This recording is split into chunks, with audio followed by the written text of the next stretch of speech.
Hey everybody, welcome back to my channel at Bru Krebs. Today we have an exciting topic for you, real estate financing. Whether you're a first-time home buyer or looking to upgrade your current property, understanding the financing process is crucial. In this quick video, we'll walk you through each piece step by step and guide you through the real estate financing process. So let's dive right in. I'm Bru Krebs, your Atlanta real estate expert, and I'm putting out today's video for a reason. I want to make sure that you're well informed in the buying process, and I've found that often lenders may skip or not inform the buyers quite as well as they should. Please do not allow this video to be an end-all be-all though for financing items related to real estate, but a good general overview. And be sure to ask your lender specifically for the process and information depending on your particular situation. As always, if you do have any questions as we go throughout the video, don't hesitate to contact me with those, and I'll be more than happy to get you the answers. You can call or text me or comment below the video. I'm so glad that you're here today, and I'm excited to go on this journey with you. Be sure that you stay tuned to the end of the video because there are some very important points all throughout, and missing one could be quite costly for you.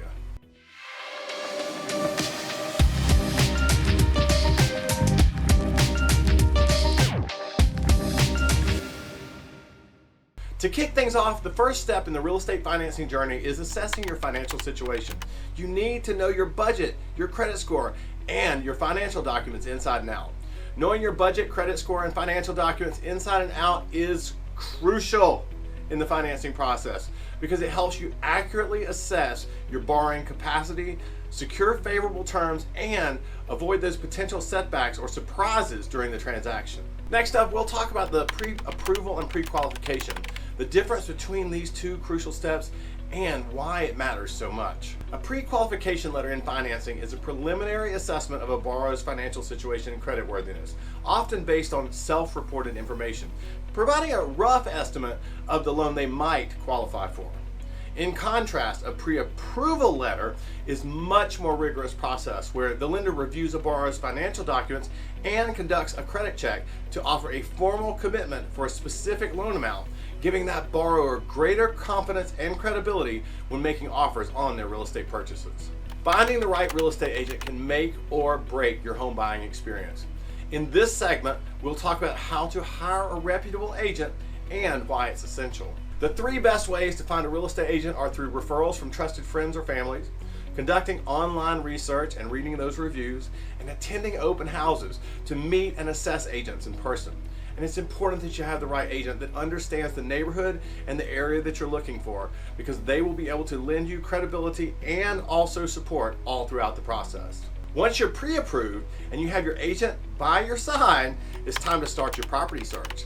Let's talk about how to narrow down your options and what to look for when you're doing those property searches. The three best ways to search for real estate properties are using those online websites, working with your local real estate agent, and exploring neighborhoods in person.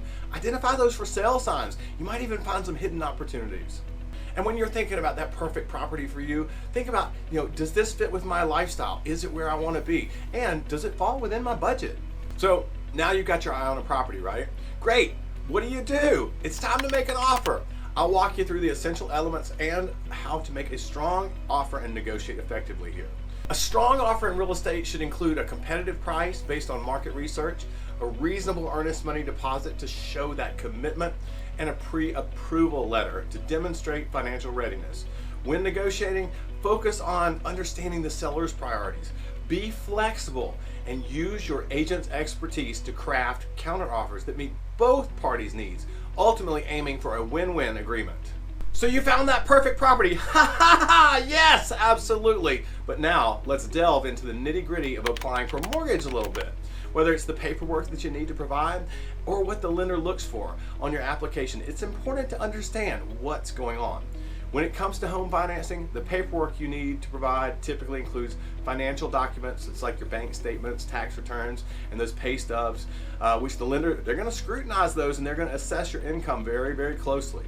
It's going to include things like credit worthiness and the ability to repay the loan. Lenders look for factors like a stable income, a good credit score, a manageable debt to income ratio, and a sufficient down payment when evaluating your application to determine if you qualify for a mortgage and at what terms. Now, before you can secure that mortgage, your lender will order an appraisal. Plus, it's really important to get a home inspection as well. An appraisal is an essential in the home purchasing process because it helps determine what the property's fair market value is, ensuring that you aren't overpaying and the lender isn't lending more than the property is worth. A home inspection is equally important as it identifies any potential issues or defects in the property, giving you, the buyer, a clear understanding of its condition and the opportunity to negotiate repairs or a price reduction before finalizing the purchase. Ever wondered what happens behind the scene when your lender reviews your application? Let's demystify the mortgage underwriting process a little. The mortgage underwriting process involves a thorough evaluation of your financial and credit information by the lender to assess your eligibility for a home loan. During this process, the lender reviews factors like income, credit score, debt to income ratio, and that property appraisal to determine if you meet their criteria for approval, helping them make an informed decision on whether to fund your mortgage or not. And then, drum roll please, it's the moment you've been waiting for. What it means to get that loan approval and be clear to close, and what conditions you might need to meet. Getting loan approval, being clear to close, means that the lender has reviewed your application, assessed your financial documents, and is ready to finalize the loan. With conditions often includes additional documentation, appraisal, or inspection repairs, or meeting some specific credit score thresholds. But now closure is near. Before the big day, let's talk a little bit about various closing costs that you can expect and what you need to know about that final paperwork. These closing costs can include fees for the lender services, title insurance, property taxes, and prepaid expenses like homeowners insurance. And it is crucial to carefully review the final paperwork at closing to ensure that accuracy, understand the costs, and confirm that the terms of your loan match your expectations before signing. Additionally, be prepared to ask questions and seek clarification on any items you don't fully comprehend during the closing process. Closing day is now here, and it is a significant milestone. On the closing day, the buyer and the seller meet to finalize the real estate transaction. The buyer signs all necessary documents, pays the remaining closing costs and the down payment, and takes ownership of the property, those beautiful keys, while the seller receives the proceeds from the sale and gives away his ownership. Finally, it's time to move into your new home. After closing, essential steps do include important things like transferring the utilities into your name, updating the address with the post office and your important contacts, setting up your homeowner's insurance, and conducting a thorough inspection of your new space to identify any necessary repairs or improvements. Additionally, it's a good time to create a budget for those ongoing home ownership expenses and consider any immediate renovations or changes that you'd like to make to personalize your new home your way. And there you have it, your complete guide to real estate financing. I hope this video has been informative and a helpful tip along your journey to home ownership. If you did find this content valuable, please give it a thumbs up and subscribe to my channel for more real estate and financing tips. Thanks for joining me today, and I will see you in the next video. As always, if you do have any questions or you'd like to share your real estate financing experiences, please feel free to leave them in the comments below. I'd love to hear them and I'd love to share with you. Until next time, take care and happy house hunting. I get calls all the time from people looking to buy and sell real estate in the Atlanta, Georgia area. In neighborhoods like Buckhead, Midtown, Old Fourth Ward, Virginia Highlands, West Midtown, Grant Park, Inman Park, and really anywhere that's inside that perimeter. However, I also work with the top level associates all outside the metro area and across the state of Georgia and the United States. So no matter where your real estate questions may lay, I am the perfect resource to connect with. And I can connect you with the right person, whether it's here in Atlanta or outside of our area, just depending on your particular situation. I'd love to connect. Feel free to call or text me anytime.